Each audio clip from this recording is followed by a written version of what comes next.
Shalom. కీర్తనలు 121వ వచనం. నా శ్రమలో నేను యెహోవాకు మొర్రపెట్టి తిని, ఆయన నాకు ఉత్తరమిచ్చెను. ఎంత మంచి మాట ఇది.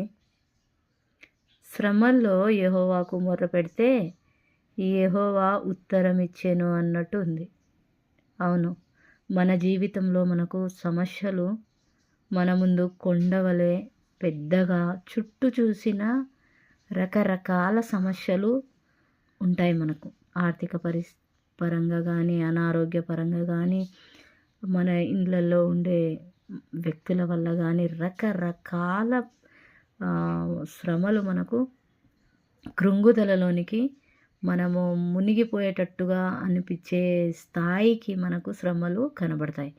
కానీ ఆ శ్రమలను చూడకుండా మనకు యెహోవా ఏమంటున్నాడు, ఆపత్కాలంలో నువ్వు నాకు మొర్రపెట్టి నేను నీకు ఉత్తరం ఇస్తాను అని కూడా కీర్తనలు 20లో చెప్పినట్టుగా ప్రభువు మనకు నీకు శ్రమ ఉంటే నాకు చెప్పు, నా దగ్గరికి రా, నాతో మాట్లాడు, మొర్రపెట్టు, నేను నీకు ఉత్తరం ఇస్తాను. అవును, దేవుడికి ప్రతిదీ తెలుసు కదా. మనం ఎందుకు మొర్రపెట్టాలంటే మొర్రపెట్టాలి. దేవుడు మనకు చెప్పిండు కాబట్టి మొర్రపెట్టాలి. మొర్ర పెడితేనే ఉత్తరం ఇస్తాను అని చెప్పిండు కదా. కాబట్టి ఎందుకు మనం ఎలాగో అందరికీ అది ఇది మనకున్న వాళ్ళకి మన సమస్యలు చెప్తూ వాళ్ళ ముందు వీళ్ళ ముందు మనుషుల ముందు మొర్ర పెడుతూనే ఉంటాం కదా. మనం ఇలా ఉంది ఇలాంటి ప్రాబ్లం వచ్చింది, ఏం చేయాలి, అది ఇది అని అలా చెప్పడము అదంతా తర్వాత అవన్నీ చెప్పొద్దు అసలే అని అంటలేను. కానీ దేవుడు ఏం చెప్పిండు మనకు, మొదటిగా మనము దేవుని సన్నిధికి వెళ్ళి మొర్ర పెట్టాలి. అప్పుడు దేవుడు మనకు ఖచ్చితంగా ఉత్తరం ఇస్తాడు. ఆలోచనకర్త అని మనం దేవునికి అంటాం. మన దేవుడు ఆలోచనలు ఇస్తాడు. ఆ సమస్యల నుండి మనం ఎలా బయటపడాలో చెప్తాడు. కానీ మనకు చూస్తూ ఊరుకుండే దేవుడు కాదు. దేవుడే కదా మనల్ని అందరికంటే ముందుగా ప్రేమిస్తాడు.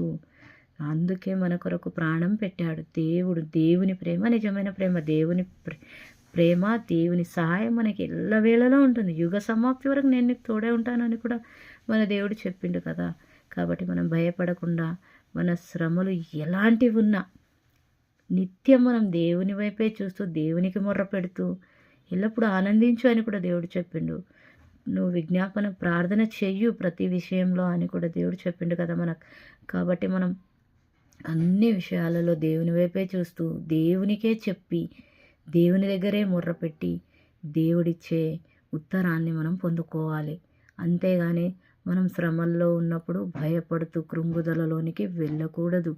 దేవుని వైపే చూడాలి, దేవునికే మొర్ర పెట్టాలి. ఆమెన్.